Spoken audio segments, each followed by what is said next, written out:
بسم اللہ الرحمن الرحیم وبہ نستعین وهو خیر المعین وصلی اللہ علی سیدنا محمد وآلہ الطاہرین۔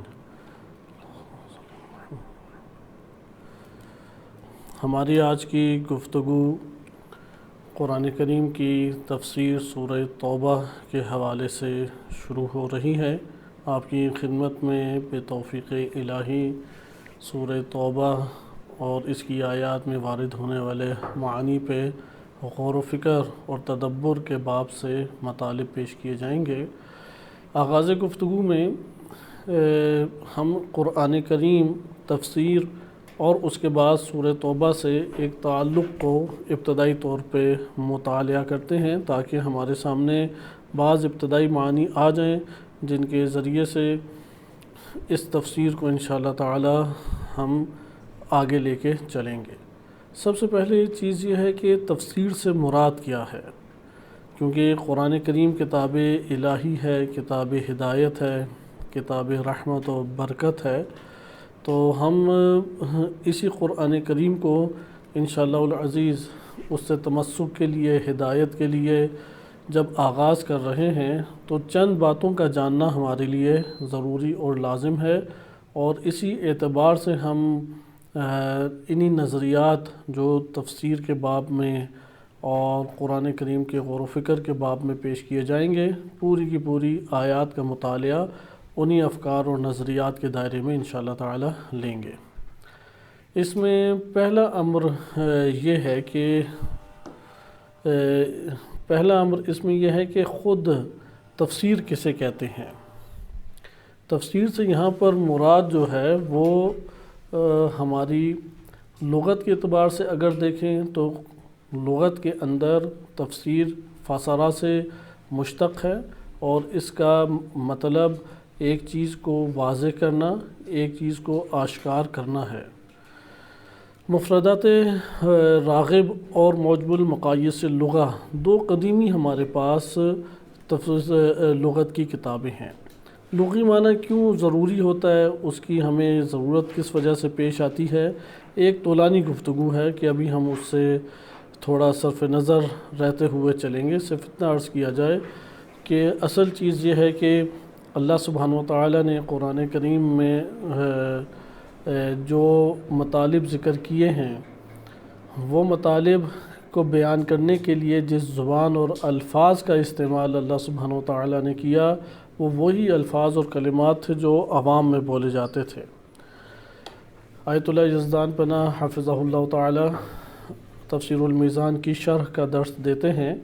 وہ اپنے درس میں اس کو پوری ایک طولانی گفتگو کے بعد جو نچوڑ نکالا، اس میں ذکر کرتے ہیں کہ قرآن کا ایک اہم معجزہ یہ ہے کہ وہ الفاظ جو عوام الناس استعمال کرتی تھی اور معنی ان کے ذریعے سے پہنچاتی تھی، چونکہ وہ آشنا الفاظ ہیں، ان الفاظ کے معنی استعمال کیے جا رہے ہیں عوام الناس میں، تو اس باب سے قرآن کریم کی جو آیات ہیں وہ اللہ تعالیٰ نے الفاظ، ان آیات کو بیان کرنے کے لیے الفاظ چنے۔ مثلا آپ اردو میں الفاظ مختلف استعمال کرتے ہیں، آپ اگر غور و فکر کریں مختلف شعبہ جات میں بیٹھے ہوئے افراد اپنے شعبے کے اعتبار سے ایک دفعہ گفتگو کرتے ہیں اور ایک دفعہ عوام الناس کے عام لوگ گفتگو کرتے ہیں۔ مثلا اگر کوئی شخص مدرسے یا یونیورسٹی کا پڑھا ہوا ہے تو اس کے زبان میں آپ کو بہت ساری ٹرمز اور اصطلاحات نظر آئیں گی جس سے ایک عام بندہ سمجھنے سے قاصر ہے۔ مثلا اگر کسی کو کہا جائے کہ آپ فزکس یا کیمسٹری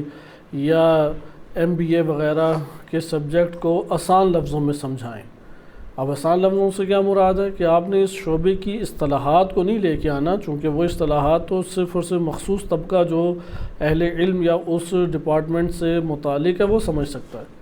آپ ایسے الفاظ لے کے آئیں کہ ایک عام بندہ سمجھ جائے، اسے یقیناً پھر وہ الفاظ لانے پڑیں گے جو ایک عام فرد اسے جانتا بھی ہے اور استعمال کرتا ہے معنی کے لیے۔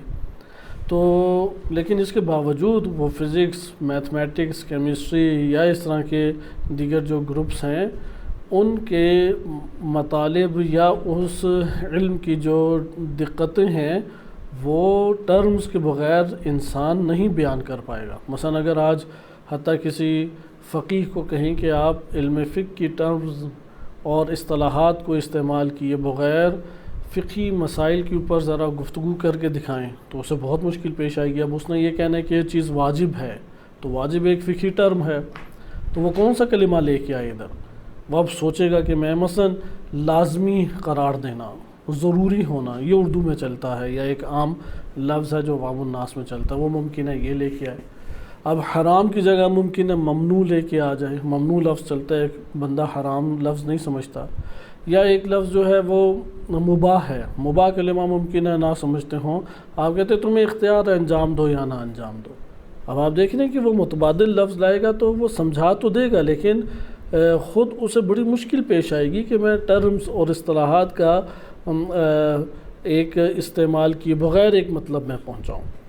یہاں پر قرآن کریم کے جو مطالب ہیں وہ علم الہی سے تعلق رکھتے ہیں، لوح محفوظ کے اوپر ثبت شدہ مطالب ہیں، اس قدر اعلیٰ اور اس قدر بلند مقام کے اوپر پہنچے ہوئے مطالب ہیں۔ لیکن دوسری طرف جب ہم دیکھتے ہیں کہ انہی مطالب کو انسان کے سامنے پیش بھی کرنا ہے، اب کیسے پیش کیا جائے؟ اگر ہم یہ کہیں کہ اس کو بیان کرنے کے لیے وہ جو اعلیٰ ترین مطالب ہیں جو علم الہی اور لوح محفوظ کی سطح کے اوپر پہنچے ہوئے ہیں، اور وہ معانی ہیں کہ جو لوح محفوظ پر ثبت ہیں کہ جہاں تک نہیں کسی کی رسائی ہو سکتی سوائے انبیاء علیہم السلام کے، یا اللہ تعالیٰ جس کو چاہتا ہے ادھر تک رسائی دیتا ہے، تو ایک عام بندہ ان معانی کا فہم کیسے حاصل کرے؟ ایک عام بندہ ان معانی تک اپنے آپ کو سوال پیدا ہوتا ہے کیسے پہنچائے؟ یہ مسئلہ قرآن کے ذریعے حل ہو جاتا ہے۔ لہٰذا اللہ تعالیٰ نے عرب دنیا میں عام لوگ جو الفاظ استعمال کرتے تھے اور الفاظ استعمال کر کے جو جملہ بندی کرتے تھے، اسی جملہ بندی اور انہی الفاظ کو اٹھایا، یعنی اٹھانے میں عوامی سطح کے درجے کے اوپر جو فائز لغت ہے اور زبان ہے اس کو اٹھایا، لیکن اس کا جو ربط جوڑا ہے وہ بہت عالی اور عظیم ترین مقام پر پہنچے ہوئے معانی کے ساتھ جوڑا ہے۔ یہ بذات خود ایک معجزہ ہے، یہ دنیا میں ایک عام فرد اصلاً کر ہی نہیں سکتا، اور ایک پڑھا لکھا انسان بھی نہیں کر سکتا۔ پڑھا لکھا انسان بالآخر وہ اصطلاحات کی دنیا میں گم ہو جائے گا اور اسی کے ذریعے سے ایک شے کو بیان کر پائے گا۔ لہٰذا یہاں پہ قرآن کا معجزہ آشکار ہوتا ہے کہ قرآن نے الفاظ سادہ، عام فہم اور قابل استعمال جن سے مانوسیت تھی معاشرے کی اور لوگوں کی، ان الفاظ کا استعمال کیا اور اس سے جملہ بندی کی، اور اس کے ذریعے سے وہ ملکوت کے اوپر فائز جو ہیں یا لوح محفوظ کے اوپر جو مقام لوح محفوظ پر مطالب اور معانی اور حقائق موجود ہیں اس کے ساتھ ان کو جوڑا۔ اس کو ہم یہ کہہ سکتے ہیں جس سے انسانی جسم کے اعتبار سے وہ زمین سے ربط رکھتا ہے اور مٹی سے خلق ہوا ہے انسان، پانی اور مٹی سے، لیکن روح جو ہے وہ اللہ سبحانہ و تعالیٰ نے اپنی طرف نسبت دے کے کی، نفخت فیہ من روحی، اس قدر بلند مقام ہے روح کا۔ پس روح کو دیکھیں اعلیٰ ترین مقام، جسم کو دیکھیں پست ترین مقام، اور وہاں سے ان دونوں کا ربط جوڑ کے اس دنیا کی زندگی کے لیے انسان کو خداوند متعال نے پیش کیا ہے۔ اسی طریقے سے الفاظ دیکھیں تو وہ عوامی سطح کے درجے کے اوپر جو استعمال ہوتے تھے وہ الفاظ اور صیاغت اور کلام کو اللہ سبحانہ و تعالیٰ اسی کو خداوند متعال نے اٹھایا، لیکن معانی کو دیکھیں انتہائی بلند معانی اس کے ذریعے بیان کیے۔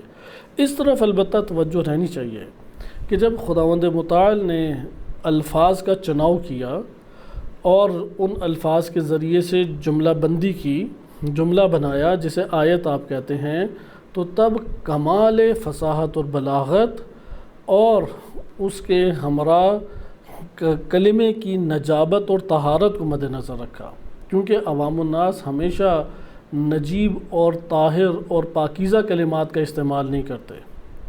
یہاں پہ اللہ سبحانہ وتعالی نے الفاظ کا چناؤ کیا۔ اسی طرح سے برے جو معانی ہوتے ہیں ان کو ایسے الفاظ کے ذریعے بیان کیا جائے جو 100% ان برے معنی کو اشکار کر کے پیش کر دیں، انسان کے لیے کراہت کا باعث بنتے ہیں وہ۔ مثلا آپ بیت الخلاء کے یا اسی طریقے سے مرد و میاں بیوی کے باہمی جو مسائل ہیں قربت کے، ان کو اگر آشکار الفاظ میں بیان کیا جائے، آپ کہیں گے یہ تو معاشرے کی گالی بن گئی ہے۔ لہٰذا ایسے برے اور قبیح الفاظ معانی کو بیان کرنے کے لیے ایسے الفاظ لانا ادب کا تقاضا ہوتا ہے کہ جو اشارتاً یا ڈھکے چھپے انداز میں بیان کرے، پورے معانی کو کھول کے بیان نہ کرے۔ جیسے ہم اردو میں مہذب لفظ کہتے ہیں بیت الخلاء یا ٹوائلٹ، اب ہم اور لفظ بھی لا سکتے ہیں جس میں تشریحاً لے کے آئیں، وہ بڑا ہی قبیح لفظ بن جائے گا۔ اسی طریقے سے ہم مناسب اور مؤدب لفظ کہہ سکتے ہیں شرمگاہ، لیکن اگر ہم اس طرح سے کوئی لفظ لے کے آئیں کہ جو اس شے کے تمام معانی اور تمام کے تمام جوانب کو ذکر کر رہا ہو، تو یہ انسان کے لیے قبیح بھی ہوگا اور بے ادبی کہلائے گی۔ لہٰذا اس چیز کی آپ کو قرآن کریم میں انتہائی عظیم مقام کی اوپر رعایت نظر آتی ہے۔ مثلا اگر میاں بیوی کے آپس میں قربت کو ذکر کیا تو کہا لامستم النساء، کہ جب تم خواتین کو چھوؤ۔ اب وہ اول سے آخر تک جو معنی کو کاملاً ذکر کر دے، ایسے الفاظ اللہ تعالیٰ نہیں لے کے آیا۔ اسی طریقے سے قرآن کریم نے مکان کا ذکر کیا، غائط کا لفظ استعمال کیا ہے، یعنی رفع حاجت کے لیے جب ہم جاتے ہیں تو وہاں پر اس مکان کے لیے اس طرح کے کلمات استعمال کیے کہ جو مؤدبانہ ہوں، جو اس معنی کو بڑے پیمانے پہ چھپا رہے ہوں۔ لیکن جب ہدایت کی طرف بات آئی، یا وہ معانی کہ جو انسان کے لیے رہنمائی کی حد تک ضروری ہیں، یا وہ معانی جو انسان کے لیے خوشگوار ہیں، اس کے لیے حکمت یہ ہوتی ہے کہ ایسے الفاظ اور جملہ بندی لائی جائے کہ جو ان معانی کو زیادہ سے زیادہ آشکار کریں، کیونکہ ایک خوشگوار مطلب کو جتنا آشکار کیا جائے گا، ایسے الفاظ کا استعمال کریں جو اس کو زیادہ آشکار کر کے ظاہر کرے، انسان کی فرح، خوشی، کشادگی اور اس کی بساطت اور وسعت کا باعث بنے گی۔ اور اسی طرح ہدایت اور رہنمائی کے لیے مبہم بات کرنا، اجمالی بات کرنا، مختصر سی بات کرنا، وہ ایک انسان کے وجود کے اندر، سینے کے اندر تنگی کا باعث بنتی ہے اور اضطراب کو ایجاد کرتی ہے۔ لہٰذا ہدایت کے مطالب کو ذکر کرنے کے لیے لازم یہ تھا کہ ایسے الفاظ استعمال کیے جائیں اور ایسے جملہ بندی کی جائے جو 100% ہدایت کو روشن اور آشکار کر دے، کیونکہ ہدایت کی روشن اور آشکار کرنے میں حکمت ہے، اس کے لیے تو اللہ تعالیٰ نے قرآن نازل کیا۔ لہٰذا اب آپ نے ملاحظہ کیا کہ جب خداوند متعال نے کلام کو بنایا اور الفاظ کا چناؤ کیا تو فصاحت اور بلاغت سے مراد ہے، فصاحت کہتے ہیں سلیس زبان، یعنی فوراً سمجھ آ جائے۔ بلاغت کہتے ہیں جو انسان کے لیے انتہائی مٹھاس اور خوشگواری کا باعث بنے۔ جیسے بعض اوقات ہم مثلاً ایک ادبی، میں اردو میں مثال آپ کی خدمت میں بیان کرتا ہوں ترجمے کے اعتبار سے، کہ امیر المومنین علیہ السلام کا نہج بلاغہ میں فرمان ہے العلماء باقون ما بقی الدہر۔ اب اس کا ظاہری ترجمہ کیا بنے گا؟ علماء تب تک باقی رہتے ہیں جب تک زمانہ باقی ہے۔ اب یہ بھی ایک ہے جملہ بلا شک و شبہ، یہ سلیس تو ہے لیکن بلیغ نہیں ہے، یعنی یہ انسان کے وجود کے اندر ایک کشادگی اور نشاط اور تر و تازگی نہیں لا رہا۔ یہ جملہ جو میں نے بولا کہ علماء اس وقت تک باقی رہتے ہیں جب تک زمانہ باقی رہے، یہ سلیس ہے، معنی سمجھانے میں ہمیں سمجھ آ گیا فوراً جو آپ نے جملہ بندی کی، لیکن وہ تر و تازگی روح کے اندر ایجاد نہیں کر رہا۔ تو مفتی جعفر حسین اعلی اللہ مقامہ شریف، انہوں نے جب اس کا ترجمہ کیا، چونکہ خود ادیب شخصیت تھی، تو انہوں نے جملہ کا یہ ترجمہ کیا علماء رہتی دنیا تک باقی ہیں۔ اب یہ جملہ دیکھیں ادب کے قریب ہو جاتا ہے۔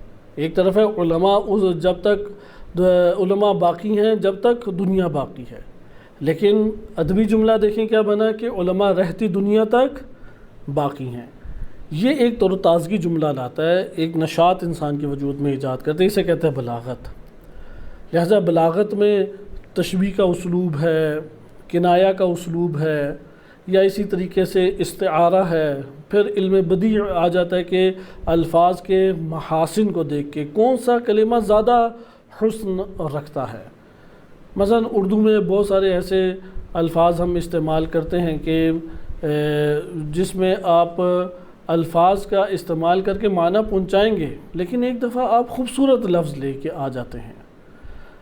اب الفاظ کی جو خوبصورتی ہے وہ طبع انسانی کے عین مطابق ہوتی ہے، لہٰذا وہ ادبا اس طرح کا مزاج رکھتے ہیں کہ وہ حسن اور نزاکت الفاظ کے حسن کی جانتے ہیں، یا ایک کلام کی حسن کی نزاکت کو جانتے ہیں۔ عربی زبان میں یہ علم کے طور پہ پڑھایا جاتا ہے، علم بلاغت کے طور پہ، معنی، بیان اور بدیع۔ بس قرآن کریم کے الفاظ اللہ تعالیٰ نے جب عوام الناس کے سطح سے اٹھائے تو اس چیز کی رعایت کی گئی اٹھاتے ہوئے کہ الفاظ اور الفاظ سے بننے والا جملہ اول فصیح ہو، یعنی پڑھتے ساتھ سمجھ آ جائے انسان کو۔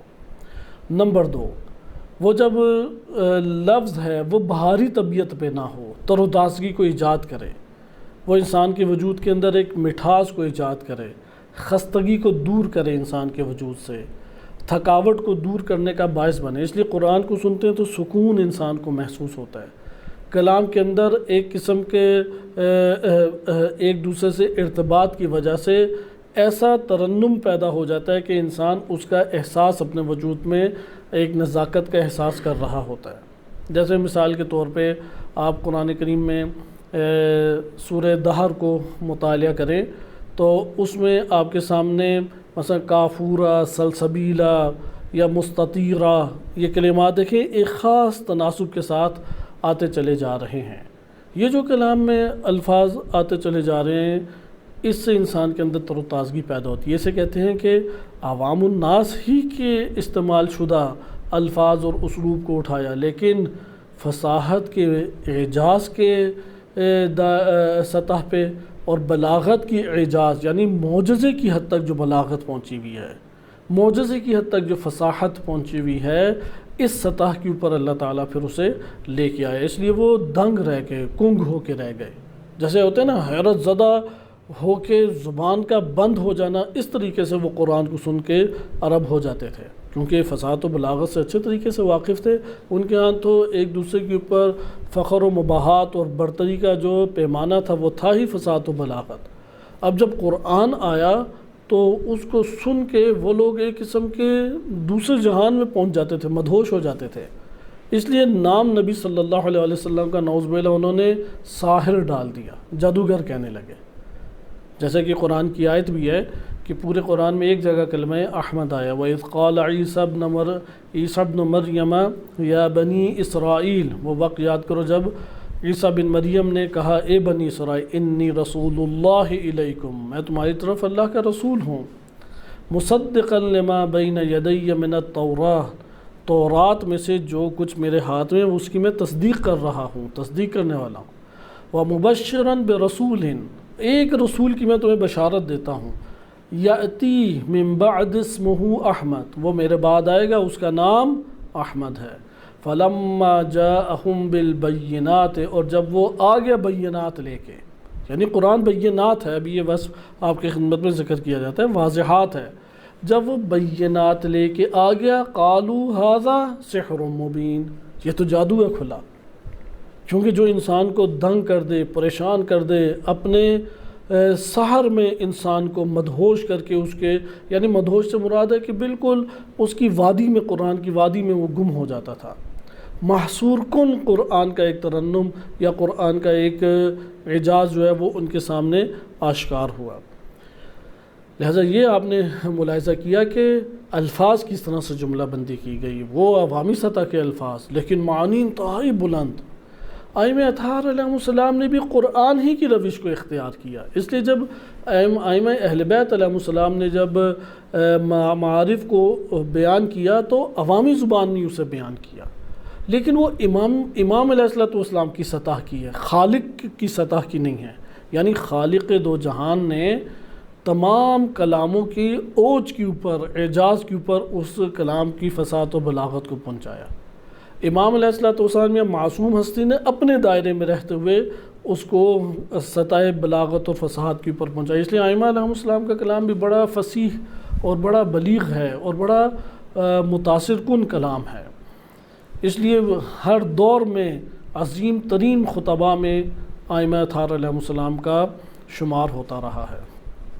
لہٰذا آپ نے یہ آیات کے تناظر میں اس بات کو دیکھا کہ کس طرح سے یہ جملہ بندی اب ہمارے سامنے آئی۔ یہاں سے ایک اور وصف قرآن کا ہمارے سامنے آشکار ہو جاتا ہے کہ قرآن کریم اس کا ہدف کیا ہے۔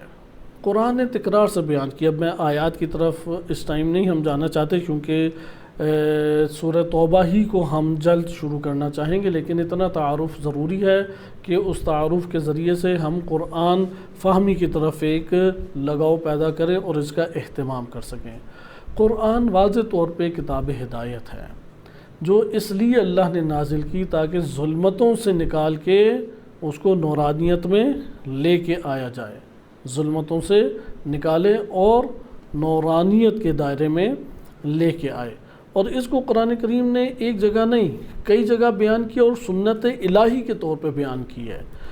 اس طور پہ بیان نہیں کیا کہ یہ پہلی قوم ہے، امت محمدیہ پہلی قوم ہے اس لیے ان کے ساتھ یہ ہوا، نہیں، اس سے پہلے تورات بھی اللہ نے اسی لیے نازل کی، اور اسی طریقے سے اللہ سبحانہ وتعالی نے انجیل بھی نازل کی، دیگر کتب بھی اسی لیے تھی۔ سب کا مقصد یہی تھا کہ وہ من الظلمات الی النور، ظلمتوں سے نور میں لانے کا باعث بنے۔ سورہ حدید آیت نمبر 9 میں واضح ارشاد ہوتا ہے هو الذی ينزل علی عبدہ، وہ وہی ذات ہے کہ جس نے اپنے عبد کے اوپر نازل کیا۔ کیا نازل کیا؟ آیات بینات، بین واضح آشکار آیات کو اللہ نے نازل کیا۔ کیوں نازل کیا؟ لیخرجکم من الظلمات الی النور، تاکہ وہ تمہیں ظلمتوں سے نکال کے نور میں لے کے آئے۔ انسان ظلمتوں میں حقیقت میں مبتلا ہے، ظلمتوں میں انسان گھرا ہوا ہے۔ بالفاظ دیگر اگر ہم اس کو ایک عرفا کی زبان میں سمجھنا چاہیں ظلمتوں کو، تو ہم اس طرح سے کہہ سکتے ہیں کہ غفلت اور کوتاہی بھی ظلمت کا باعث بنتی ہے۔ حتیٰ انسان مادی دنیا میں اپنی بقا کے لیے جب کھاتا پیتا ہے وہ بھی ظلمت کا باعث بنتی ہے۔ ہم نے اس ظلمت کے اندر نورانیت کو ایجاد کرنا ہے، اور یہ تب تک نورانیت ایجاد نہیں ہو سکتی جب تک اول دین سے رابطہ قائم نہ کریں۔ نمبر 2، دین کے سہارے اللہ تعالیٰ سے رابطہ قائم نہ کریں۔ اللہ کی اطاعت کا رابطہ، اللہ کی معرفت کا رابطہ، اللہ سبحانہ وتعالیٰ سے محبت کا رابطہ۔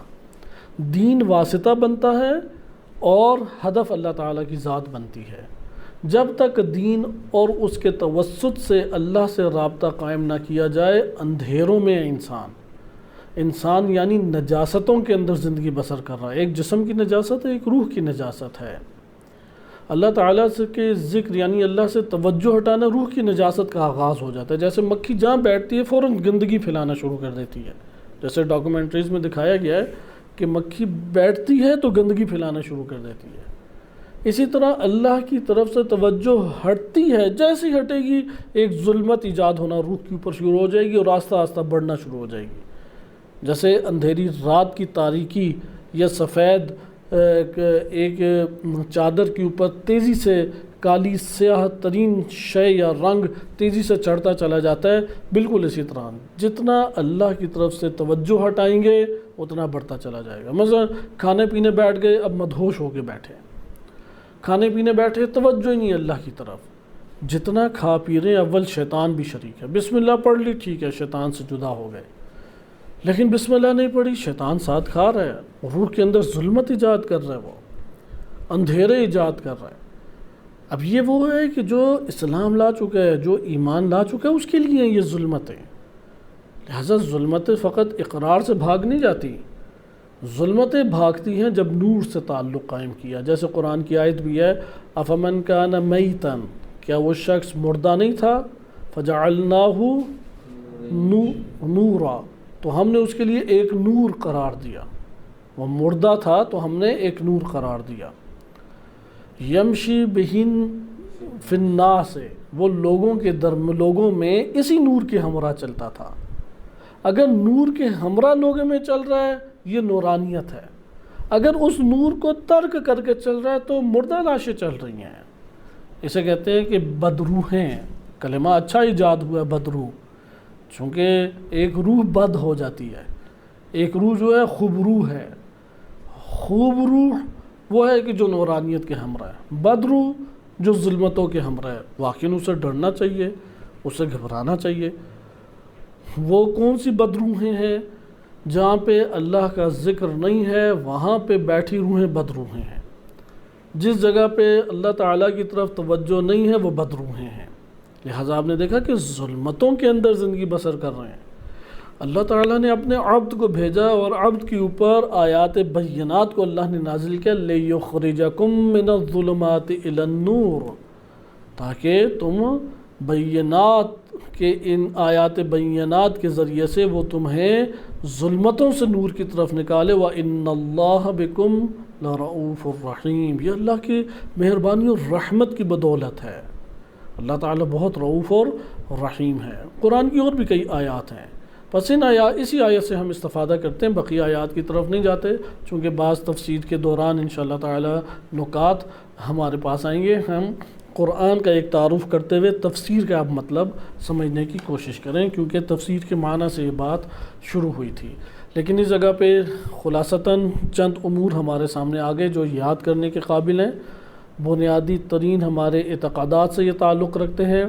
اول چیز یہ ہے کہ قرآن کریم کو اللہ سبحانہ و تعالیٰ نے اتارا ہے تو اس قرآن کی حقیقت اور اس کے معنی اور معارف کا تعلق علم الہی سے ہے۔ یہ لوح محفوظ کے اوپر پہلے تنزل کیے، اس کے بعد یہ پھر اترے نبی صلی اللہ علیہ وسلم کے مرتبے پہ، نبی صلی اللہ علیہ وسلم سے پھر یہ الفاظ کے قالب میں ڈھلا۔ لہذا الفاظ کے قالب میں ڈھلا تو یہ وہی ہے کہ جیسے جسم کو روح عطا کر دی گئی، الفاظ وہ جسم ہیں اور یہ معنی وہ روح ہیں۔ الفاظ کی بدولت روح سے تعلق قائم کریں گے، جیسے ادھر جسم کی بدولت ہم روح سے ارواح سے تعلق قائم کرتے ہیں اس مادی دنیا میں، اسی مادی دنیا میں قرآن کریم کے الفاظ اور اس کی کلمات کی بدولت ہم قرآن کے معنی سے تعلق پیدا کریں گے، یہ مثل روح ہے۔ بس معنی عظیم ترین سطح پر ہیں۔ البتہ الفاظ کا جب چناؤ کیا تو اس میں رعایت کی گئی چند چیزوں کی۔ اولت فصاحت کی رعایت، یعنی آسان فہم، سلیس، فوراً سمجھ آنے والا جملہ، پیچیدگیوں سے خالی، ناگوار طبیعتوں پہ ناگوار بننے والے الفاظ اور جملہ بندی سے خالی، اس کا یہ سے کہتے ہیں فصاحت۔ یعنی جہاں پہ کلام طولانی نہیں ہونا چاہیے قرآن نے وہاں طولانی کلام نہیں کیا، جہاں کلام بہت مختصر نہیں ہونا چاہیے وہاں پہ قرآن کریم نے بہت مختصر کلام نہیں کیا، یعنی اسے سلیس اور آسان اسلوب میں ڈھالنا کہتے ہیں۔ دوسرا ہے بلاغت، یعنی قرآن کریم نے جب ایک کلمہ ایک معنی ذکر کیا تو اس کو انسانی نفوس میں اگر ہدایت سے تعلق رکھتا ہے تو ایسی تشبیہ یا استعارے قرآن نے استعمال کی یا ایسی جملہ بندی قرآن نے استعمال کی وہ مکمل ہدایت انسانی نفس میں منتقل ہو جائے، آدھی نہیں یا آدھی سے اوپر نہیں، مکمل ہدایت۔ چونکہ ہدایت کے لیے حکمت کا تقاضا یہی ہے کہ سب سے بہترین الفاظ جو اسے آشکار کریں کاملاً، ان الفاظ کو آپ لے کے آئیں۔ جیسے کہ قرآن کریم نے مختلف جگہوں پہ مثل الذین کمثل الحمار یحمل اسفارا، ایک مثال سورہ جمعہ میں آپ دیکھتے ہیں، یا قرآن کریم نے ذکر کیا کہ دنیا کی جو مثال ہوگی کہ دنیا کی مثال جو ہے وہ اس پانی کی سی ہے کہ اعجبتہ الکفار نباتہ، کہ جب وہ بارش برستی ہے تو برسنے کے بعد جڑی بوٹیاں یا چھوٹے پودے زمین کے اوپر اگاتے ہیں اور اسے دیکھ کے کسان جو ہیں وہ خوش ہونے لگ جاتے ہیں، اور پھر دیکھتے ہی دیکھتے وہ زرد پڑ کے مرجھا کے ناپید ہو جاتی ہے۔ اب یہ دیکھیں ایک مثال، اسے استعارے کی صورت میں قرآن کریم نے ذکر کیا۔ یا اسی طریقے سے قرآن کریم نے مثالیں دی ہیں کہ یا ایھا الذین آمنوا هل ادلکم علی تجارۃ تنجیکم من عذاب علیم، اے ایمان لانے والو کیا میں تمہیں ایسی بہترین تجارت کی طرف رہنمائی نہ کروں جو تمہیں عذاب علیم سے نجات دے دے۔ اب ادھر دیکھیں تجارت کے اسلوب میں قرآن نے ذکر کیا، تو یہ ہے کہ بلاغت کی اوج پر پھر کلام کو پہنچایا، اور پھر اس بلاغت کے بعد بدیع کا بھی اللہ سبحانہ وتعالی نے خصوصی طور پہ اہتمام فرمایا۔ بدیع یعنی محاسن الفاظ، محاسن کلمات جن میں خوبصورتی، نزاکت پائی جاتی ہے۔ جیسے کہ قرآن کریم نے بالفرض آپ یہ سورہ دہر کو لے لیں، سورۃ الانسان بھی کہتے ہیں کہ انما نطعمکم لوجہ اللہ لا نرید منکم جزاء ولا شکورا انا نخاف من ربنا یوما عبوسا قمطریرا. ادھر دیکھیں اب قمطریرا اور شکورا ایک خاص ردیف میں آپ کے سامنے آ رہے ہیں. فوقاہم اللہ شر ذالک اليوم ولقاہم نظرۃ وسرورا. ادھر دیکھیں کہ اب شکورا، قمطریرا اور اس کے بعد سرورا، اور پھر وجزاہم بما وصبروا جنتا وحریرا. اب ادھر دیکھیں سرور کے بعد حریر کا کلمہ آ رہا ہے، اور پھر آگے ہے متکئین فیہا علی الارائک لا یرون فیہا شمسا ولا زمہریرا. شمس کے ساتھ اب زمہریرا فارسی سے منتقل ہوا ہوا عربی کلمہ ہے. اگرچہ عربی میں رائج تھا، بعض کلمات جیسے بہت سارے انگلش کے کلمات آج اردو میں آئے، پہلے اجنبی تھے لیکن اب اتنا کثرت سے استعمال ہوئے کہ اب وہ گویا کہ اردو کا ہی کلمہ بن گیا. جیسے کمپیوٹر، اب کمپیوٹر کے لیے کوئی نہ کوئی لفظ قومی مقتدرہ زبان کے ادارے نے بنایا ہوگا، لیکن یہ انگلش کا لفظ اتنا رائج ہوا کہ آج یہ گویا کہ اردو کا ہی لفظ استعمال ہوتا ہے. اسی طرح سے زمہریرا یہاں پہ لا یرون فیہا شمسا ولا زمہریرا ودانیۃ علیہم ظلالها وذللت قطوفها تذلیلا. یہاں پہ پھر نیچے قرآن کریم کی آیات میں دوبارہ وہ والے کلمات جسے الفاظ ہم کہہ سکتے ہیں معربہ کہتے ہیں کہ وہ عربی قالب میں ڈھل گئے. زمہریرا ہے، یا اسی طریقے سے استبرق ہے، اور اسی طریقے سے سندس کلمہ ہے. یہ وہ کلمات ہیں کہ جو ایک دیکھیں خوبصورتی کو کلام کے اندر وعالیہم ثیاب سندس، کہ یہ جو ثیاب سندس ہے کہ یہاں پہ یہ سندس کلمہ ایک نزاکت، خوبصورتی اور زیبائی کو پیدا کر رہا ہے. یہ علم بدیع ہمیں بتائے گی کہ کس طریقے سے ایک خوبصورتی کلمات کی ہمارے سامنے آشکار ہوتی ہے. اور پھر اس میں استبرق کا کلمہ، یہ بھی اسی طرح عربی کلمہ نہیں ہے، فارسی سے آیا اور عربی دنیا کے اندر عربی اس نے لباس پہن لیا. اس لیے زمہریرا، قمطریرا، سندس، استبرق یہ وہ کلمات ہیں کہ اس میں زیبائی پائی جاتی ہے. وَإِلَّا اس کی جگہ اسی کے مثلا زمہریرا ٹھنڈا کو کہتے ہیں. لا یرون فیہا شمسا ولا زمہریرا، یعنی نہ انہیں سورج کی گرمی تنگ کرے گی نہ سردی تنگ کرے گی. تو عربی میں سردی کے لیے برد لفظ ہے، لا یرون فیہا شمسا ولا بردا کہا جا سکتا تھا. لا یرون فیہا شمسا ولا قمرا، کیونکہ قمر رات سے تعبیر ٹھنڈک لاتی ہے. لیکن کیا قرآن نے استعمال کیا لا یرون فیہا شمسا ولا زمہریرا. اسی طرح عالیہم ثیاب سندس، تو قرآن مختلف طرح کے الفاظ جو عربی میں رائج ہیں وہ لا سکتا تھا وہاں پہ. یا ابل کے 70 کلمات ہیں عربی میں جو ابل کو بیان کرتے ہیں کہ کیف خلقت، افلا ينظرون الى الابل کیف خلقت، کیا وہ دیکھتے نہیں ہیں ابل کو کیسے خلق ہوا. اب ابل کی جگہ ادھر جمل بھی آ سکتا تھا، افلا يرون الى الجمل کیف خلقت، وہ بھی تو اونٹ کو یا اونٹنی کو کہتے ہیں. یا ناقہ بھی ہو سکتا تھا، افلا يرون الى الناقۃ کیف خلقت. لیکن یہاں پہ جو خوبصورتی ایجاد کرے انسانی روح کے اندر، تازگی ایجاد کرے، ایک سرشاری اندر وجود میں ایجاد کرے، وہ قرآن کریم وہ لفظ لے کے آیا کہ افلا يرون الى الابل کیف خلقت. تو یہ آپ نے قرآن کے کلمات میں یہ محاسن ہمیں ساتھ ساتھ اس میں دکھائی دیتے ہیں. قرآن اللہ نے ہدایت کے لیے اتارا بلا شک و شبہ. ہدایت سے مقصود کیا تھا؟ ظلمتوں سے چھٹکارا، نورانیت سے تعلق قائم کرنا، اللہ کی ولایت میں آ جانا اور کمال انسانیت کو اپنے وجود کے اوپر آشکار کرنا. یہ فلسفہ حیات اللہ نے اس دنیا میں انسان کے لیے قرار دیا ہے.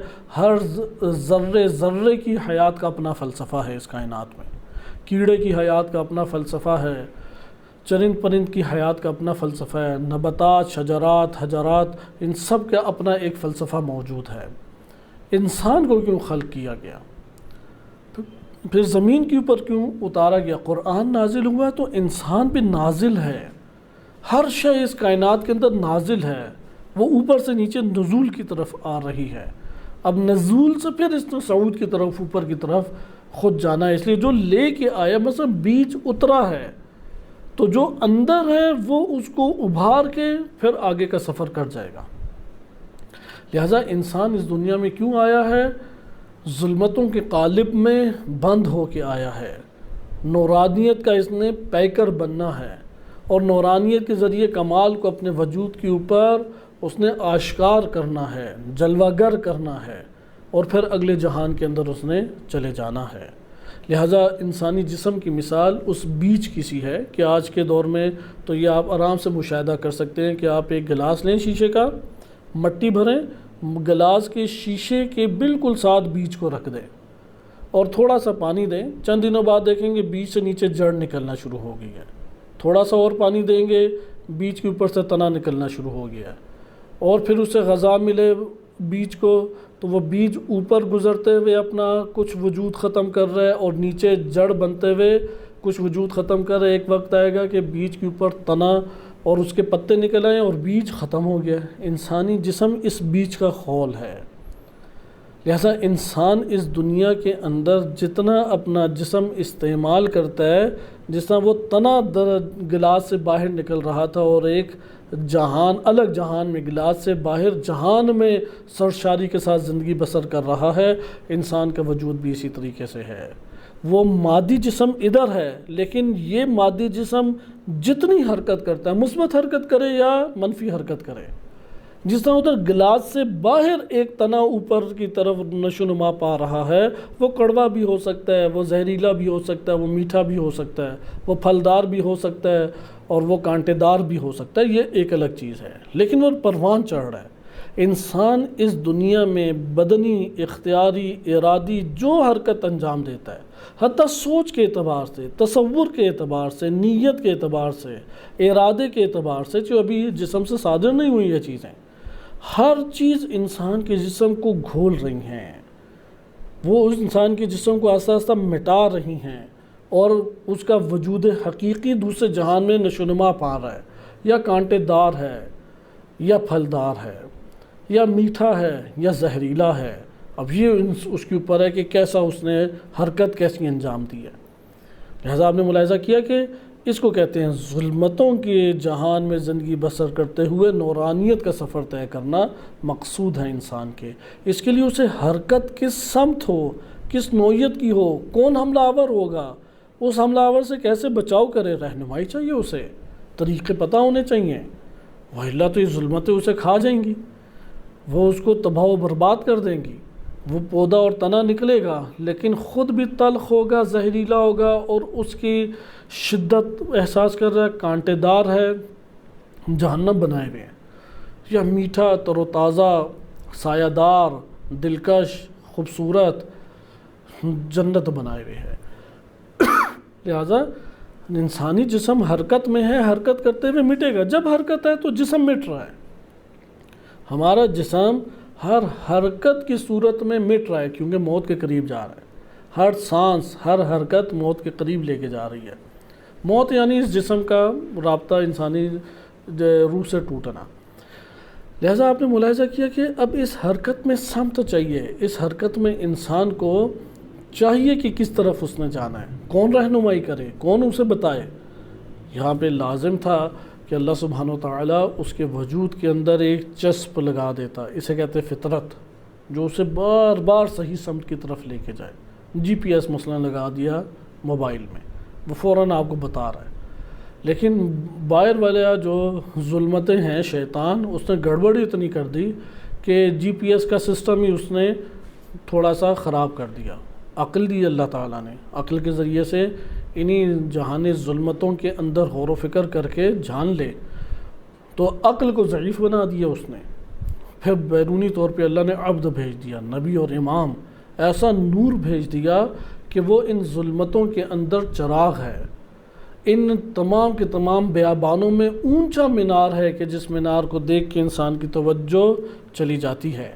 لہذا ایسے ماحول میں اس کو کہتے ہیں کہ انسان کا ہدایت لینا، انسان کا ہدایت سے وابستہ ہونا، یا انسان کا ہدایت لینا۔ تو انسان کو خداوند متعال نے اس اعتبار سے رکھا کہ وہ اندرونی طور پہ فطرت اور عقل کا سہارا لے سکتا ہے۔ بیرونی طور پہ اللہ تعالیٰ نے عبد بھی بھیجا اور کتاب بھی رکھ دی۔ اب کتاب کا مثال اسی طرح ہے جیسے پرانے دور میں خزانہ تلاش کرنے کے لیے نقشہ لے کے جاتے تھے، تو نقشے کے اوپر بڑا گہرا غور کرتے تھے، نقشہ انہیں رہنمائی کر رہا ہوتا تھا، بدر جانا ہے 2 راستے، اس راستے پہ چلے پہنچ جاؤ گے، اس راستے پہ چلے تو مر جاؤ گے۔ یہ کارٹون شارٹون بڑے بنائے ہوئے ہیں۔ قرآن انسانیت کا نقشہ ہے، اگر اس نقشے کے عین مطابق چلیں تو خزانہ انسانیت کو انسان پالے گا، خزانہ ہدایت کو انسان پالے گا۔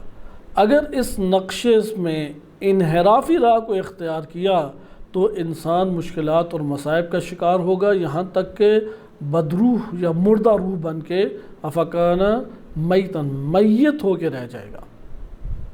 لہٰذا آپ نے اس مقام کے اوپر بھی غور کیا کہ قرآن کتاب ہدایت کتنی مہم ہے، یعنی اندر فطرت اور عقل ڈال دی، بیرونی طور پہ جو اللہ نے نبی رسول ائمہ علیہ السلام کو بھیجا وہ آشکار مینار تھے، بڑے بڑے اونچے مینار جو دور سے نظر آ جاتا ہے اور اس کی سمت کو دیکھ کے انسان حرکت کرتا ہے۔ اور پھر کتاب نازل کی، یعنی نقشہ انسانیت بھی ہاتھ میں دے دیا، دیکھو یہ ہے انسانیت کا نقشہ، اور بتایا کہ وَلَا تَتَّبِعُوا خُطُوَاتِ الشَّيْطَانِ، نقشہ بتا رہے دیکھو جہاں قدم شیطان کی نظر آئے مت چلنا وہاں پہ۔ یا قرآن تم بتا رہے کہ تمہارے لیے اللہ تعالیٰ نے طیبات کو حلال کیا ہے، اس لیے تم محرمات کی طرف مت بڑھنا۔ بتایا کہ زنا کی طرف قدم نہ اٹھاؤ، رجس ہے، نجاست ہے، گندگی کا ڈھیر ہے یہ زنا، مت اس سے تم تعلق قائم کرو، شراب سے مت تعلق قائم کرو، نجاست کا ڈھیر ہے، یہ غلط راستے ہیں، یہ گمراہ راستے ہیں، اس لیے ضلالت لفظ استعمال کیا، گمراہ کی طرف انسان کو یہ چیز لے جاتی ہے۔ لہٰذا یہاں سے ہمیں یہ بات معلوم ہو گئی کہ کتاب ہدایت سے کیا مراد ہے۔ نقشہ ہوتا ہے اسے دیکھ کے چلا جائے، نقشہ اس لیے نہیں ہوتا کہ اس کو بوسہ دیا، اونچی جگہ پہ رکھ دیا، جنات بھگانے کے لیے اس کا دم درود خود ہی پھونکے مار کے پڑھا اور پھر اس کو واپس اس کی جگہ پہ رکھ دیا، یہ تو نقشہ نہ ہوا۔ ایسا انسان تو یقیناً آفت میں گرفتار ہو جائے گا جب ایک ہدف کی طرف بڑھنے کے لیے 20 راستے ہیں جن میں سے صرف ایک ٹھیک ہے، 20 راستے ہیں صرف ایک ٹھیک ہے، اگر تکے میں بھی صحیح راستے پہ چل پڑے تو تب بھی وہ اغوا ہو جائے گا، کیونکہ صراط مستقیم پر تو ابلیس بیٹھا ہے۔ ابلیس تو غلط راستے اپنے آباد کر کے، یعنی ایک بندہ جہاں سے مین روڈ سے وہ گاڑی جا رہی ہے اس نے ہر وہ جگہ جہاں سے مختلف راستے نکلتے تھے اور بندہ اپنی گاڑی سے اتر کے بھاگ سکتا تھا، سب پہ اپنے بندے بٹھائے، تو کہیں گے کہ اے ابلیس، حضرت ابلیس تم کہاں پہ بیٹھے ہو؟ وہ کہیں گے میں تو اسی مین روڈ پہ بیٹھا ہوں۔ قرآن نے واضح کہا ہے کہ صراطک المستقیم، یہ اللہ میں تیرے صراط مستقیم پہ بیٹھوں گا، لہذا تکے میں بھی صحیح اگر چل پڑے تب بھی اغوا ہو جائے گا۔ یہ وہ کب بچے گا؟ جب اس کو عقیدہ رکھتے ہوئے کہ کتاب ہدایت ہے تب اس کو لے کے چلے گا، چونکہ جب یہ عقیدہ رکھے گا تو اپنے قلب کا تعلق اس راستے سے قائم کر لے گا، اب شیطان نہیں اسے آرام سے ہٹا سکتا، کیونکہ اب اس کے صرف جسم کا تعلق نہیں ہے، اب تو قلبی تعلق ہے، اور قلب اور عقل کا تعلق قائم کر لے، تدبر کا تعلق قائم کر لے، تو یہ شیطان کے حوالے سے گفتگو ہماری گزر چکی ہے۔ شیطان اصلاً عالم عقل تک رسائی نہیں رکھتا، وہاں سے نکال دیا گیا۔ عالم عقل کہتے ہیں فرشتوں کا جہان، وہ عبادات کے ذریعے سے جہان فرشتگان تک پہنچا، تو جب اس نے گناہ کیا تو گناہ سازگار نہیں اس جہان کے ساتھ، پکڑ کے اسے راندہ درگاہ اللہ نے کیا، اور اب نبی صلی اللہ علیہ وسلم کی بعثت کے بعد وہ اس عالم عقل تک رسائی نہیں حاصل کر سکتا۔ کہاں تک شیطان پہنچ سکتا ہے؟ اس عالم جسم، نمبر 2 عالم خیال، نمبر 3 عالم وہم، خیال اور وہم تک بس پہنچ سکتا ہے، اس سے آگے شیطان نہیں پہنچ سکتا۔ عالم مادہ، عالم جسم، عالم خیال اور عالم وہم، کہ کل ہمارا موضوع اسی عالم وہم کے اوپر موجود ہے کہ خیال سے جدا ایک چیز ہے۔ لہٰذا جس نے عقل سے تعلق قائم کیا، عقل کے اندر شیطان اصلاً مداخلت نہیں کر سکتا، شیطان اصلاً عقل تک رسائی حاصل نہیں کر سکتا۔ تو یہ ہمیں اس طرف توجہ رکھنی چاہیے کہ عقل کا تعلق اس راستے سے قائم کریں، ہدایت سے عقل کا تعلق قائم ہو، ہدایت سے فطرت کا تعلق قائم ہو، چونکہ عقل فہم کی زبان ہے، عقل تدبر کی زبان ہے۔ عقل و قلب و فطرت سے تعلق قائم ہو گیا تو اب ابلیس صراط مستقیم پر بھی بیٹھا ہو تو وہاں سے ہمیں چھڑا کے نہیں لے کے جا سکے گا، اس کے اغوا ہونے سے بچ جائیں گے۔ اس لیے وہ چاہتا ہے کہ یہ پھر جنگلوں کی ظلمتوں میں گم کر دے اپنی راہ کو۔ اس لیے نقشے میں 20 راستے ہیں، ایک راستہ صرف اسے صحیح جگہ تک پہنچائے گا، دوسرے راستوں میں جتنا زیادہ چلے گا اتنا دور تک بھٹکتا چلا جائے گا۔ یہ کتاب ہدایت کے عنوان سے ہو گیا۔ اس میں جو آخری ہمارے پاس پہلو ہے وہ یہ ہے کہ ہم نے قرآن سے تدبر کا تعلق پیدا کرنا ہے۔ قرآن کریم میں ہمارے پاس 2 آیات واضح طور پہ قرآن میں تدبر کا درس دیتی ہیں۔ افلا یتدبرون القرآن ام علی قلوبہم اقفالها، غالباً سورہ محمد صلی اللہ علیہ وآلہ کی آیت ہے کہ کیا وہ قرآن میں تدبر نہیں کرتے یا ان کے دلوں پہ تالے لگے ہوئے ہیں؟ فرق نہیں پڑتا ہے کہ یہ فقیہ ہے، حجت الاسلام والمسلمین ہے، درس تفسیر دیتا ہے، درس حدیث دیتا ہے، پوری دنیا میں خدمت خلق کر رہا ہے، ان ٹائٹلوں سے نہیں دل کے تالے کھلتے۔ اس لیے کہیں پہ بھی اس چیز کا تذکرہ نہیں ہے کہ اس نے بڑے قصیدے پڑھے ہیں، بڑے نوحے پڑھے ہیں، بڑے زیارات کیے ہیں، بڑے حج کیے ہیں، بڑی نماز شب پڑھتا ہے۔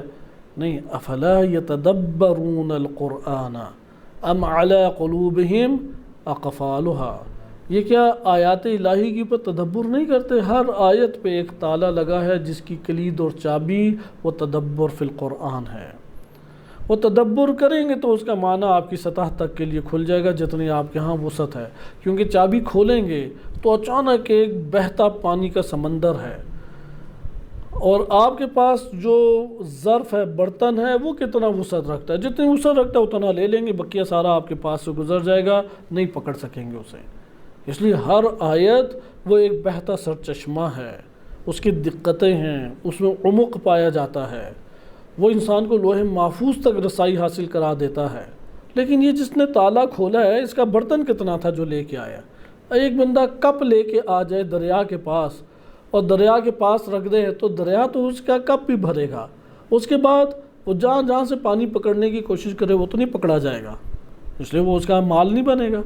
اس کے پاس کپ جتنا ظرفیت تھی، کپ جتنا پانی اس نے اپنا مال بنا لیا۔ اسی طریقے سے تدبر کریں گے، قرآن کے معنی کو پکڑ لیں گے، مال بنائیں گے، اپنے نفس کا تعلق جسے کہتے ہیں، اپنا اسے بنائیں گے، اپنا بنائیں گے، اس کے ذریعے پہچانے جائیں گے۔ لہذا یہ پہلی آیت ہوگی، افلا یتدبرون القرآن ام علی قلوبہم اقفالها۔ اس لیے تفسیروں، حدیثوں، ان کے دروس، ان چیزوں سے قرآن نہیں سمجھ آتا، تدبر کریں۔ اس لیے ہم جو انشاءاللہ تعالی تفسیر پڑھیں گے وہ تدبر فی القرآن کے عنوان سے ہے، کیونکہ جب قرآن فصیح و بلیغ ہے، اپنا معنی واضح طور پہ دے رہا ہے، تو پھر کون سی ہم نے تفسیر کرنی ہے؟ پھر قرآن جب کتاب ہدایت اور ہم محتاج ہدایت ہیں، پتہ ہے کہ میں محتاج ہوں، 20 راستوں میں مجھے اصلاً پتہ ہی نہیں ہے سیدھا راستہ کون سا ہے، تو جب میں جتنا احتیاج کا احساس کروں گا اتنا گہرا قرآن سے تعلق پیدا کر لوں گا۔ بالکل اسی طریقے سے کہ آپ کے پیچھے اگر پکڑنے والے لشکر پڑے ہوئے ہیں، مثلاً آپ بالفرض پہنچ گئے فلسطین، اسرائیلی آپ کو پکڑنے کے لیے بھاگ رہے ہیں، آپ کے پاس موبائل ہے جو آپ کو نشاندہی کر رہا ہے GPS کے ذریعے سے، ایک مقام کے اوپر آتا ہے کہ GPS 4 جگہیں دکھا رہا ہے، ادھر سے پیچھے پکڑنے کے لیے آپ کے سر پہ بھی پہنچ رہے ہیں، آپ اس کی صحیح نشاندہی کا احساس اپنے وجود میں کس قدر شدت سے پائیں گے؟ انتہائی شدت سے پائیں گے، کیونکہ آپ کو پتہ ہے کہ اگر صحیح نشاندہی میں نے نہ کی تو بقیہ 3 جگہ تو انہی کی بنی ہوئی ہیں، وہ تو پیچھے آئے نہ آئے میں خود ان کی جھولی میں جا کے گر جاؤں گا۔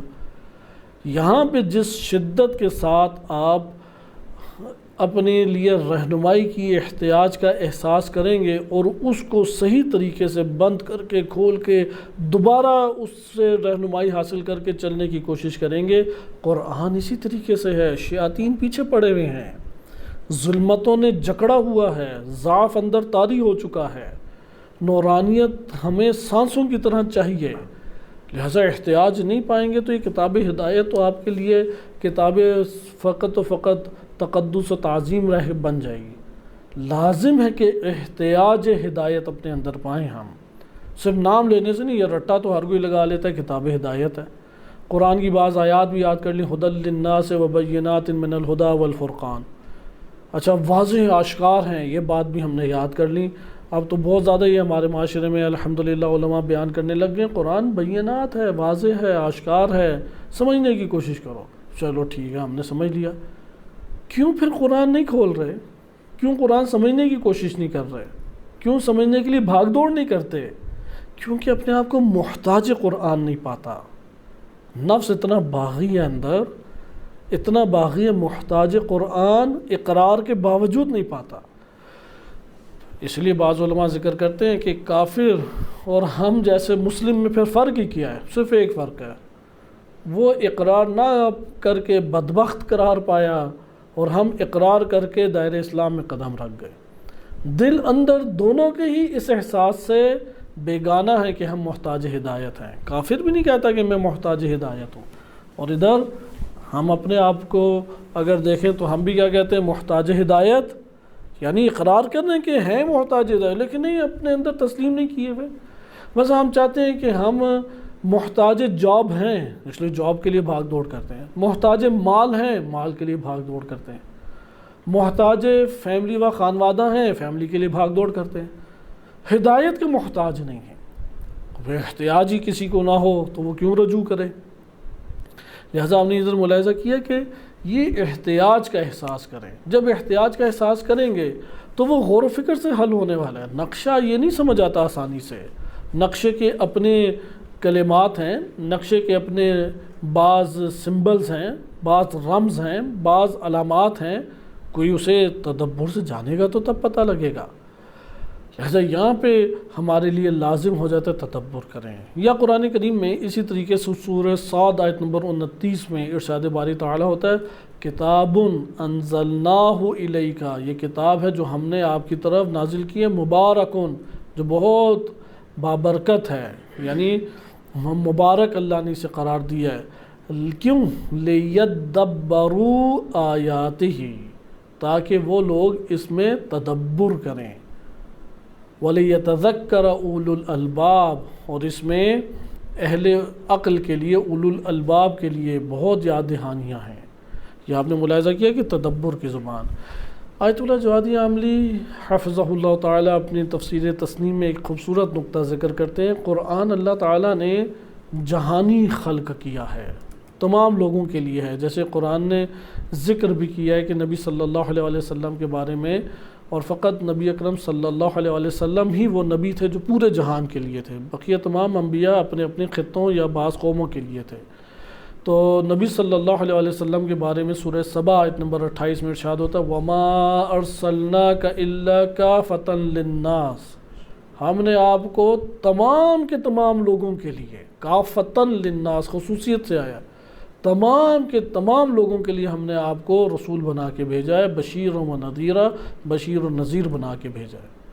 لہٰذا جب نبی صلی اللہ علیہ وسلم تمام کے تمام لوگوں کے لیے اور قوموں کے لیے آج جہانی اور آفاقی طور پہ نبی ہیں، تو کتاب خدا جو کہ معجزہ ہے، کتاب الہی جو کہ کتاب ہدایت ہے، وہ بھی تو تمام کے تمام لوگوں کے لیے۔ اگر تمام کے تمام لوگوں کے لیے تو اس کی زبان بھی جہانی ہونی چاہیے، اس کی زبان بھی کیا ہونی چاہیے؟ چونکہ کتاب علاقائی نہیں ہے تو زبان بھی علاقائی نہیں ہونی چاہیے۔ اس لیے جب زبان جو ہے وہ کتاب جہانی ہے، پیغمبر جہانی ہے، آفاقی ہے، تو کتاب بھی جہانی اور آفاقی ہونی چاہیے۔ تو اس کی زبان کیا ہے؟ تو ٹھیک ایک زبان تو عربی مبین ہے بلا شک و شبہ، لیکن وہ کہتے ہیں وہ جو جہانی زبان ہے، بس قرآن کی ایک زبان ہے جس زبان میں وہ لوگوں کے لیے نازل ہوا، اس زبان کا بھی انتخاب اس لیے کیا کہ اس میں اتنی وسعت پائی جاتی تھی، اس کے اندر اس قدر عربی زبان میں وسعتیں ہیں کہ قرآن کے معنی کو یہ تحمل کر لیتی۔ وَإِلَّا جس طرح ہر جسم نبی اور امام کی روح سے نہیں جڑ سکتا، ہر جسم نہیں جڑ سکتا، جسموں میں تمان ہونی چاہیے۔ علم عرفان میں یہ مطلب کھول کے بیان کیا جاتا ہے کہ دنیا میں سب سے قوی جسم جو ہے وہ انبیاء و ائمہ علیہم السلام کا ہوتا ہے، اسی لیے قوی ترین روح اس کے ساتھ جڑ جاتی ہے۔ بالکل اسی طرح جس طرح سے ہر تار ٹرانسفارمر سے نہیں جڑتی، اس کے لیے بہت موٹی تار چاہیے جو اس کے کرنٹ کو سہ لے، اسی طریقے سے ہر زبان قرآن کے معنی کے لیے نہیں سازگار تھی۔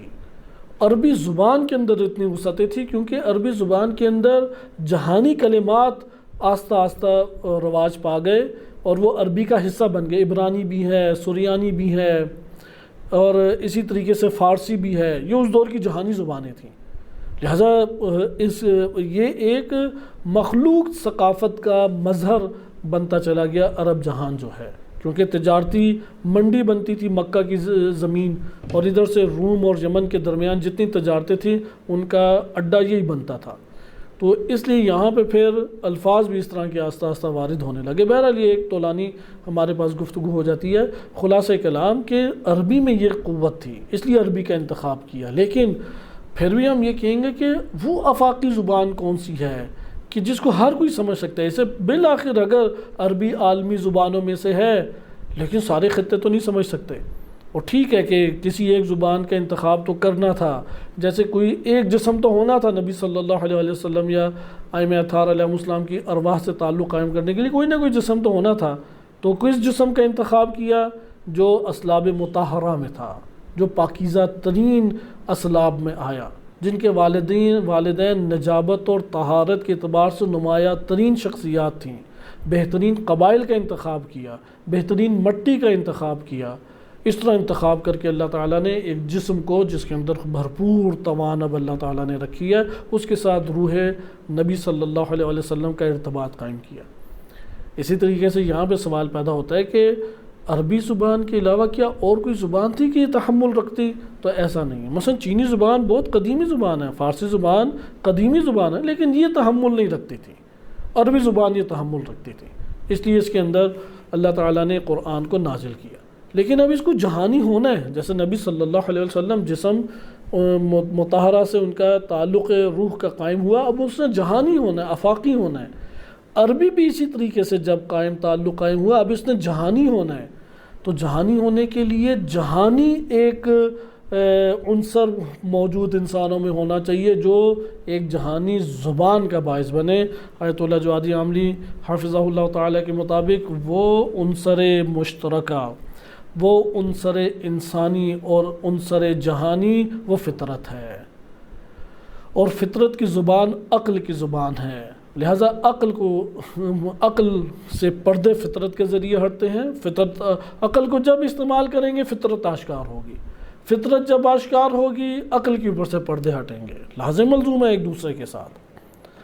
لہٰذا فطرت کی زبان جہانی زبان ہے، اس لیے قرآن کا حقیقی پیغام وہ فطرت وصول کر لیتی ہے، صرف عربی سے نہیں آتی۔ ممکن ہے عربی انہی ردیفوں کے چکروں میں پڑے رہ جائیں کہ جو ردیف عموماً مختلف صورتوں کے دائرے میں رہتے ہوئے بنتی ہے، جیسے آج ہم پڑھ رہے تھے کہ شکورہ، قمطریرہ، سرورہ، حریرہ، زنجبیلہ، یا اس طرح سے اور آگے یہ کلمات سلسبیلہ وغیرہ چلتے رہتے ہیں۔ بعض وہ انہیں ایک ردیفوں کے چکروں میں رہ جائیں گے، بعض صرف تلاوتوں سے لطف اندوز ہوں گے، نہیں۔ اور روح انسانی تدبر جب کرتی ہے فطرت کا تعلق شروع ہو جاتا ہے، اس لیے قرآن آشکار، بینات، ہدایت کی خاطر، لیکن کب؟ جب فطرت کی اساس پہ، کیونکہ فطرت ابھارتی تدبر کرو، فطرت اگر اجاگر نہ ہو تو تدبر کہاں سے کرے گا؟ لہٰذا فطرت کو پاکیزہ اور فطرت کو آشکار کریں، کیونکہ فطرت پاکیزہ چیز ہے، آشکار کریں، فطرت کہے گی تدبر کرو، تدبر کریں گے عقلی ایک تعلق قائم کریں گے، عقلی تعلق قائم کریں گے، عقل میں شیطانی صلاحیت کرتا، اس کے بعد آگے پروان چڑھے گا، عمل میں ڈھالیں، کمال کے ساتھ اسے وجود پہ ابھاریں، یہ قرآن سے تمسک اور قرآن سے ہمارا تعلق بنتا چلا جائے گا۔ تو اس طرح سے آپ نے دیکھا کہ قرآن کی اب زبان کون سی ہے؟ قرآن کی زبان حقیقت میں نزول کے اعتبار سے عربی مبین ہے۔ قرآن میں 5-6 جگہوں سے زیادہ آیات میں آیا ہے کہ عربی مبین، لیکن قرآن میں فہم کی زبان کون سا ہے؟ ادراکی زبان کون سی ہے؟ فطرت کی زبان ہے۔ فطرت کیا کہتی ہے؟ تدبر کرو، تعقل کرو، جیسا کہ آپ نے 2 آیات میں ملاحظہ کیا۔ لہذا ہم بھی تدبر فی القرآن کے باب سے انشاءاللہ اسے مطالعہ کریں گے اور تدبر کریں گے۔ قرآن بہتے پانی کی مانند ہے، ہر فرد اپنی پیاس کے مطابق اس سے استفادہ کر رہا ہے۔ ہر علاقے اور شہر اور ہر گلی کوچے اور ندی نالے سے یہ گزر رہا ہے، اور لینے والے اس سے لے رہے ہیں، بعض فقط نظارہ کر رہے ہیں، بعض غوطہ زن ہوتے ہیں، بعض گہرائی میں جاتے ہیں، ہر کوئی اس کے مطابق پھر چیزیں کسب کرتا ہے۔ یہ سورہ توبہ کے شروع کرنے سے پہلے ایک تمہیدی ہمارے پاس بیان تھا، جس میں قرآن کی حقیقت، قرآن کے تفسیر سے مراد، کیونکہ تفسیر قرآن سے مراد ہماری یہی ہے کہ جو اللہ سبحانہ وتعالیٰ نے معنی آشکار اور واضح بیان کیے ہیں ان کو اپنے لیے لے لینا اور ان سے تدبر کا تعلق قائم کرتے ہوئے سمجھنا۔ یہ جو ہم سمجھے ہیں، اللہ نے جو ہمیں سمجھانا چاہا ہے اسے ہم سمجھ گئے، یہ تفسیر کہلاتا ہے۔ اس لیے مراد متکلم اللہ ہے۔ اللہ نے الفاظ اور جملے استعمال کر کے جو معنی ہم تک پہنچانا چاہا ہے، یہ معنی تفسیر کہلاتا ہے۔ یہ معنی کیسے ہمارے سطح تک ہمارے پاس آئے گا؟ وہ آئے گا تدبر کے ذریعے۔ تدبر کے ذریعے جو ہمارے پاس معنی ہے، اس کے علاوہ اور کوئی اس کی گہرائی نہیں بنتی، یہ بات درست نہیں ہے۔ ہر کوئی اپنی ظرفیت اور اپنی توان کے مطابق اس کے معنی سمیٹتا ہے۔ جو کم ظرف لے کے آیا، کم اس کا حصہ لے جائے گا۔ کوئی زیادہ وسعت لے کے آیا، زیادہ وسعت اس کی لے کے چلا جائے گا۔ اچھا، ایک دفعہ ایک معنی کافی ہے نہیں، یہ بہتے پانی کی طرح ہے۔ جیسے ہر روز پانی کی ضرورت ہے، ہر روز اس کی ہدایت کی ضرورت ہے۔ ہر روز پانی تازہ، نیا اور اپنے ایک حیات کو لے کے آتا ہے، خوشبو اور حیات کو لے کے آتا ہے۔ قرآن کی آیت ہر روز تازگی، خوشبو اور حیات روحانی اور حقیقی کو لے کے آتی ہے۔ وصلی اللہ علی سیدنا محمد وآلہ الطاہرین۔